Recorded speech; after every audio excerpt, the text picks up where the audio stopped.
ભારત ભૂમિ પર હજારો ભવ્ય રામ મંદિરો છે. લાખો ભક્તો ત્યાં નમન કરવા જાય છે અને દરેક મંદિરમાં રામના રાજવી તેજનું પ્રતીક છે.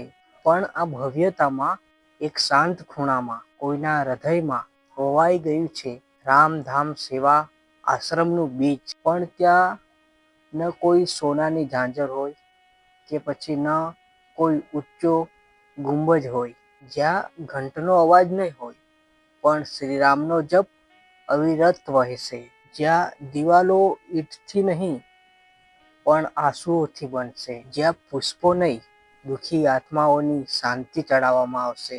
ભવ્ય મંદિરોમાં લોકો દર્શન કરવા આવે છે, પણ અહીં પોતાના દર્શન સ્વયં પોતે રામ કરવા આવશે. ભવ્ય મંદિરો રામની મહિમા બતાવે છે, પણ રામધામ સેવા આશ્રમ રામની કરુણા જીવંત કરશે.